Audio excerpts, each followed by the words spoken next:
I've done a lot around leadership, and I started a training company in Australia when I was living in Australia, and also subsequently here in the UK.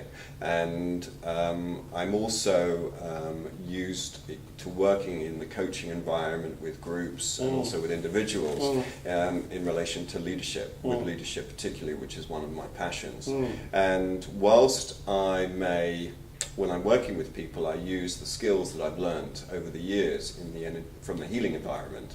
They do adapt across into my personal work, my personal process for facilitation, because it's part of who I am and part of my perception. So if I was offering a Brennan healing, then I would offer a Brennan healing.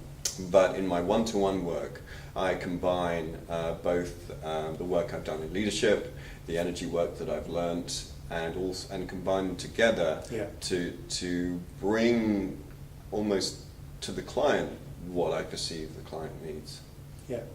And very much because my passion is about purpose and working with purpose, my clients, they enjoy talking to me about that, because that's something that I really enjoy, and they know that I've done a lot of work in. And as we've discussed on a number of occasions, it's something I love, and we've taken groups and we've done high ropes work, and what my interest has been is, yes, we can do lots of fun stuff. You can take people out of their home environment and put them in an outdoor setting, and the world completely changes. And you can take things that relate to their work environment and put them as you say, put people in a completely different environment, and the learning is amazing. Because they're asked to face fears that they would never necessarily have faced if they were in their own environments. That's a good reason for taking them out. With the leadership work that I do, is that in some ways it's a bit like that, but I do that energetically. Right. I was just about to ask you that, so please clarify that. Because what happens is that people walk around in their everyday lives, they don't necessarily know a different way of being, a different way of feeling, a different way of experiencing, and we're a product of our belief systems, and they work themselves out in many different ways in our interactions in this environment, out in the street, and we're affected all the time and influenced by our environment. Now, what if in the work I do, I like to say, okay, fine, you're being influenced in the environment, let's really play with how you're being influenced.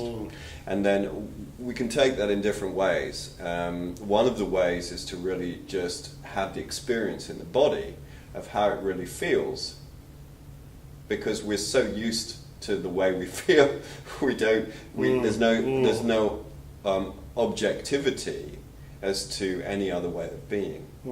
So in my work, I explore other ways of being, other ways of being aligned, so that there is almost so that the client can experience a difference between the way they are and the way they might like to be in the world.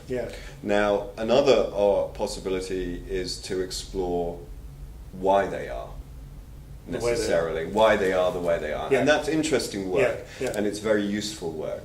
And it's useful in the sense that you can really explore the patterns of the childhood, which have influenced both the psychological and physical aspects of the body, and how that influences a child, influences the adult in adult life.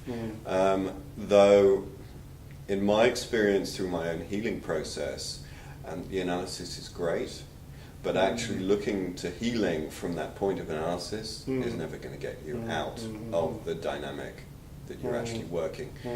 I'm not saying never, but it's unlikely.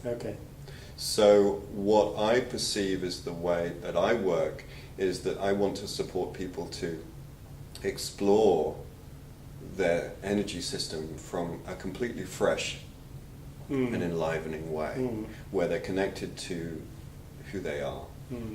They're connected to their purpose. They're connected to the ground. They're present in the world. They're feeling what it's like to be thrown around necessarily. And when you feel what it's like to be thrown around, then of course if you feel what it's like to be thrown around, then you have an attunement to come back into balance. And that's what I like exploring. So it's being thrown around, but being in balance at the same time. Or getting back to that balance. Learning how to rebalance, because we're multifaceted, we have a multifaceted energy system. Right. We often get, in an argument with a partner or at work, we often get whacked by other people, and it's like it could affect us for days. You know, psychologically, we might get a pain in our chest. We might feel depressed. We might feel stress. It's like it's about learning to recognize what are the dynamics in the relationship that have created this situation in my body that I'm feeling as a result of this interaction, and learning how to process that in a way where I can come back to balance with myself. And as I strengthen my energy system, I can meet you in relationship, and you might say what you say, but actually it doesn't affect me in the way that it has done previously. Because I might, if I go into work and you're my boss, and you might represent my father or an uncle or my mother, and I react to you in exactly the same way as I react my mother in my life. And if I'm not aware of that, if I'm not aware how it affects my body, if I'm not aware how it affects my energy, if I'm not aware how it impacts on my psyche, then I'm going to be a slave to that dynamic for the rest of my life. Unless I begin to explore what it is that is contributing to my dis-ease. So does that mean that and I'm pushing maybe the boundaries here, but does that mean that every disease is based on some association, some, let's say, in a temporal sense, some past association, or some, if you like, event maybe, or a feeling? It could be possibly one of those things, or maybe both. In other words, are we creating something that's already created if we have sort of symptoms of disease? Do you see where I'm going with this? Does that make sense? I mean, there is this associative thing, if you like. Well, I can only speak from my personal experience, and I'm not going to talk for every person. Sure. But I do believe that the dynamics of childhood and the dynamics of life do impact on the body. Right. And that if we have sufficient, if there is sufficient dynamics or information coming in that's going to affect the system in a particular way, then it firstly, I think, impacts on the energy system. And then ultimately, if it continues for long enough, then it will impact on a physical level, and it actually filters through in that way into the system.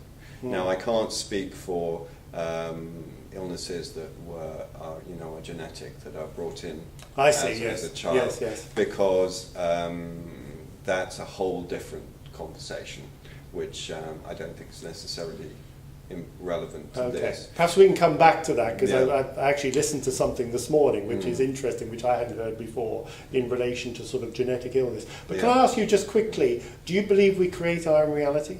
Yes, I very much do. So that means we create our own illness? I think that's true. But are we doing it consciously? No. Okay. Are we potentially doing it unconsciously? I think a lot of the time, yes. Right, okay.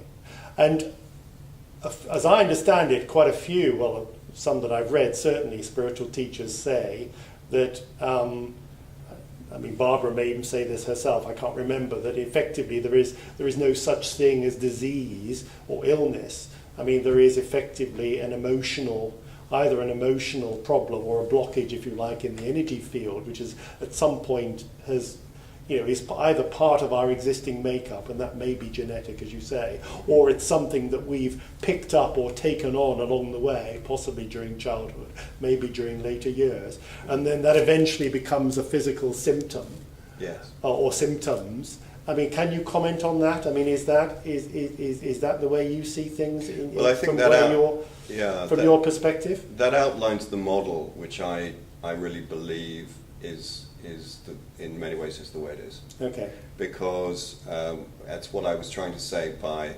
the input that we receive affects us on many levels, both mentally, emotionally, physically, psychically, right. on many different levels. And if we have enough negative input, then that's going to impact all of those systems, including the physical. And I like taking the word disease and separating the dis and the ease. Yes. Dis-ease. Yes. You know, it's Yes. where the system is out of balance. Yes. And I believe that the body is also always trying to heal itself.